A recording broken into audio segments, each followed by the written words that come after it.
De todo lo que les estoy por contar, estoy seguro que la primera imagen que quiero que armen en su cabeza es la de Luis llorando. Luis tiene casi 21 años y está sentado en un banco en una gran sala. Junto a él, su primera escultura terminada, modelada en yeso. Es la cabeza de un niño. Está en el Salón de Bellas Artes, bastante lejos de su casa, y afuera ya está oscureciendo. A su lado, de pie, se encuentra Lucio, su ex maestro en la Sociedad de Estímulos para Jóvenes Artistas de la Ciudad de Buenos Aires, actual director de Bellas Artes. Lucio le lleva casi 40 años a ese joven que lo interpeló ahí, entre angustiado y conmocionado a mitad de un pasillo, con su primer trabajo escultórico entre manos. Es la cabeza de un niño, de un adolescente en realidad, le había explicado en su momento. Estuvo días enteros deshaciendo y rehaciendo, salteándose la comida, completamente despabilado y ansioso. Se fue sentando frente a distintos jóvenes modelos voluntarios que iba tomando de las veredas de su barrio, mientras buscaba ese gesto que se le había presentado como una revelación, el espíritu de una resistencia, de cierta contraofensiva, el rebelde y justo y hasta natural desafío de la juventud hacia la vida misma, tan cruel y despiadada por esos tiempos.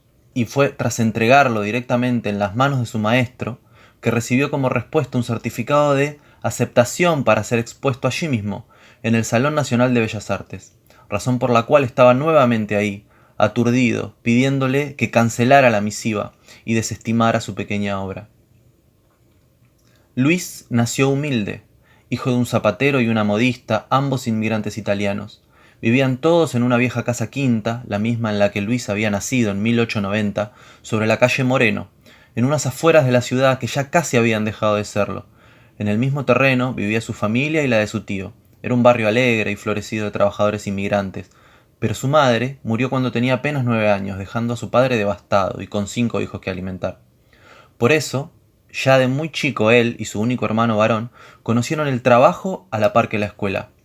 Comenzó abriendo y cerrando la puerta de un horno en una cristalería, pasó por una embotelladora, una fábrica de naipes, una zapatería, hasta que se enamoró poco a poco de la talla en la madera, al ver a su propio padre trabajarla, y fue este mismo, con paciencia y amor, el que le enseñó a su hijo los primeros pasos en el oficio y le consiguió empleo con un ebanista. Más allá del apoyo incondicional de su padre y sus hermanos, Luis se forjó a sí mismo. Inquieto, apasionado por aprender más, por cultivar su deseo, iba del colegio al trabajo y del trabajo a la biblioteca, una biblioteca popular situada en la calle México, fundada por Juan B. Justo para trabajadores obreros. De la biblioteca a su cuarto, donde intentaba una y otra vez darle forma a algún rostro, a algún paisaje. En la biblioteca conoció, además de textos de arte, literatura y también de compromiso social, de la existencia de cursos nocturnos de dibujo gratuitos en una sociedad italiana llamada Unione y Benevolenza. Y allí acudió, sin pensarlo, y una vez terminado el curso completo, aún después de haber tenido que dejar el colegio para sumar horas de trabajo por ayudar a su familia, se presentó, con una pila de todas sus hojas dibujadas y sus ojos plenos de energía, en el escritorio de la Asociación de Estímulo de Bellas Artes, dispuesto a aplicar como estudiante. La asociación, la biblioteca y la sociedad italiana fueron sus escuelas, sus refugios, sus segundos hogares, porque estaban pensadas así, como generadoras de arte y cultura desde y para las nuevas generaciones, pero haciendo hincapié en que las nuevas generaciones no están solo compuestas de clases medias y altas pudientes, entendiendo que entre los humildes y los trabajadores hay infinitas voces que necesitan ser escuchadas, cultivadas y amplificadas, y que no hay nada que tenga más valor que eso, que por consiguiente no puede ni debe tener precio. Luis le hizo honor a esa oportunidad durante toda su adolescencia. No hubo jornada de descanso, ni vacaciones, ni dudas. Desde el primer segundo del día hasta caer rendido en la noche, le daba rienda suelta al fuego voraz de su entusiasmo. Tranquilo, fue la primera palabra que le salió a Lucio al ver a su ex alumno en ese estado. Luis lloraba en silencio, con los ojos rojos, inundados, desbordando por las mejillas y las manos, los codos en las rodillas, los dedos por momentos presionando los párpados. Gracias, alcanzó a contestar, después de un silencio extenso, reflexivo. Muchas gracias, señor, pero no es lo que quiero, reiteró mientras escurría su nariz y secaba su cara con el antebrazo. Todo estaba quieto, incluso tenso. Retumbaba su respiración en las vitrinas de cristal, en los óleos, en las esculturas que los contemplaban. Aún así, no sentía ninguna extrañeza de estar ahí, en esa hora y en ese estado, con el director de Bellas Artes, su ex docente, razonando de igual a igual a pesar de la diferencia de edad. Lucio agarró la pequeña estatua y se sentó junto a él. Sus movimientos hicieron ruidos lentos, tenues, hasta que se quedó observando la obra fijamente a los ojos. Tenía un gesto vivo que desafiaba al observador. Lucio era ya un reconocido escultor que como segunda vocación ejercía apasionadamente la docencia. Había viajado por Europa y se había formado en la Real Academia de Bellas Artes de Florencia, gracias a una beca otorgada durante la presidencia de Sarmiento. Había hecho innumerables viajes por el interior del país y había sentido incontables veces el impulso, la emoción de necesitar retratar un instante, de retener y resaltar un momento fugaz, congelándolo en el tiempo. Fue paciente, demorando su palabra al momento justo hasta que por fin lo escuchó decir: ¿cómo hago para que no seas solo una cabeza de niño? Tú ya hiciste lo tuyo.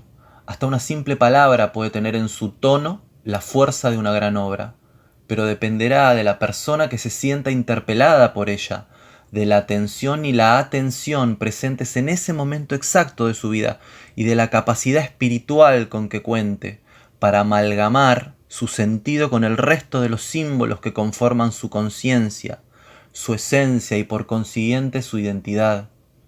Tú, que la has creado, ya has hecho suficiente, lo más importante de hecho, la obra existe.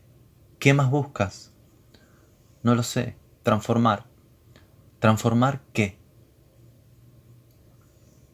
Algunos años antes, forjada su experiencia en ese oficio, Luis llegó a involucrarse en el sindicato de tallistas para luchar por los derechos de los trabajadores, por ejemplo, por un salario menor que el de sus compañeros con igual tareas por el solo hecho de ser más joven, hasta participar en la huelga realizada por todos los talleres de ebanistería de la ciudad. Su historia de vida, por su propio peso, lo llevó por el camino de la solidaridad, del compromiso con la igualdad y con el otro.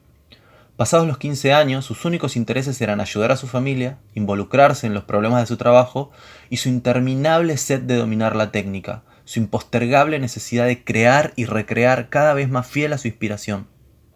Aunque también esto último lo sintiera como un camino incierto, permanente en sus pensamientos, en sus sentimientos y sus acciones, pero aún así sin un horizonte claro. Con todo esto, con la valentía de quien sigue firme una intuición que no puede explicar, Luis ya había retomado el colegio para terminarlo y así poder presentarse finalmente al examen de ingreso a la Academia de Bellas Artes. Claro que todo cambió cuando, tras un acto casual, en el que fortuitamente acudió a ayudar a una nena de su barrio que se estaba ahogando con algo como una moneda o un anillo, se vio de repente en el cargo de dibujante de flora autóctona para la Oficina de Bosques y Yerbales del Ministerio de Agricultura de la Nación, tarea que le encomendó el director de la entidad, el agradecido padre de la nena a la que Luis había salvado azarosamente. Si bien podemos decir que fue la suerte la que determinó su nuevo rumbo, destaquemos que Luis estaba preparado para aprovecharla y por la formación que había logrado brindarse, llegó rápidamente a destacarse en su nueva actividad, a ser premiado, a ser vislumbrado por su capacidad y su energía. Y fue así como llegó a conocer a Eduardo, un naturalista, médico, escritor y docente de la Facultad de Ciencias Exactas, quien había sido el director del Jardín Zoológico y acababa de crear el Laboratorio de Historia Natural de la Universidad de Buenos Aires. Eduardo tuvo la grandeza de tratar a Luis como a un par, de escuchar su historia y de acompañarlo en su camino.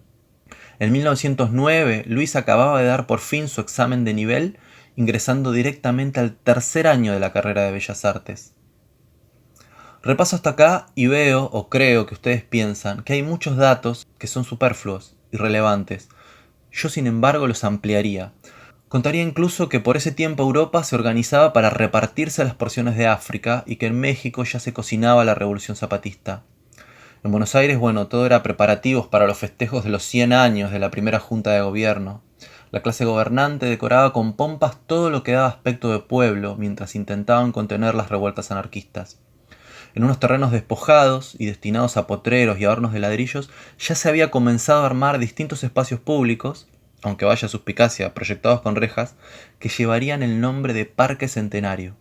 Lo que sí es a propósito es que digo Eduardo, y no Eduardo Ladislao Holmberg, primo de Lucio Correa Morales y hermano político de Juan Bautista Ambrosetti, porque en esto que estoy resumiendo, inventando y exponiéndoles como esta verdad tan a medias, en definitiva la única que puedo presentarles, me interesa muchísimo más que nos detengamos en lo humano, por llamarlo de alguna manera, que en lo histórico.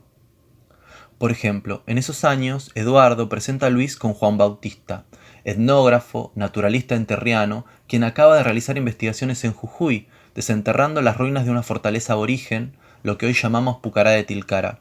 A su vez, Juan Bautista, a quien ya le habían contado la singular trayectoria de Luis, lo alienta comparándolo con su discípulo Salvador, quien es hijo de un inmigrante italiano, como tú, quien ha dejado sus estudios de abogacía y filosofía para entregarse a la arqueología, ha llegado a sugerirme que desenterremos y reconstruyamos el Pucará entero, pues siente una curiosidad implacable que lo lleva hacia adelante, como tú, y que tiene nuevamente, como tú, menos de la mitad de la edad que tenemos nosotros. Cuando aquí dice nosotros, Ambrosetti, se refiere a Eduardo, allí presente, pero también a Juan B. Justo, a José Ingenieros, a Joaquín B. González, a Florentino Ameguino y otros pares que en esa época tenían la visión de expandir, en mayor o menor medida, ese fuego que llevaban dentro en las jóvenes llamas que veían encendidas. Y es exactamente eso lo que iba a intentar hacer Lucio en ese momento. Sin esperar respuesta, se puso de pie nuevamente y pidió a Luis que lo acompañara. Salieron a la calle, ya en una noche cerrada y fría. A las pocas cuadras de andar en silencio se detuvieron frente a un galpón. Lucio sacó un manojo de llaves, eligió la adecuada y entraron.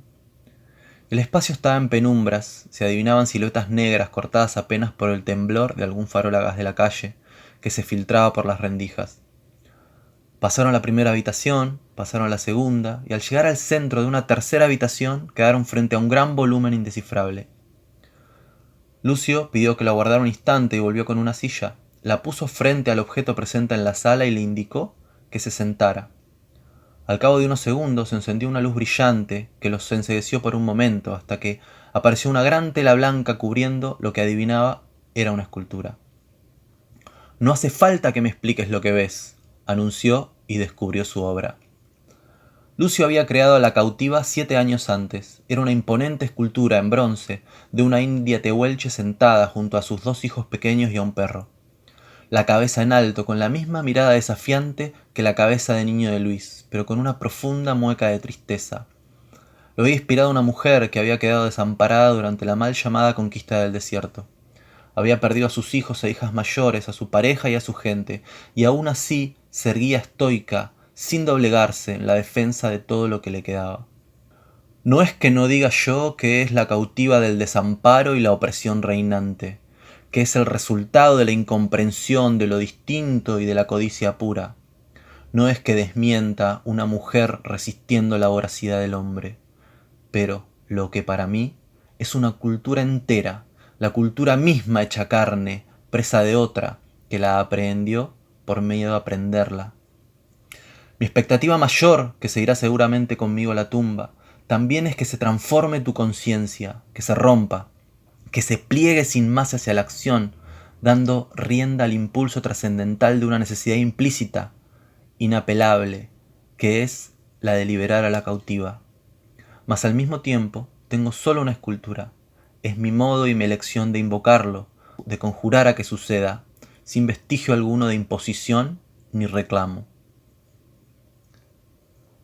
Al momento en que transcurría este hecho, alrededor de 1912, Adolf Hitler tenía 22 años, apenas uno más que Luis Perlotti.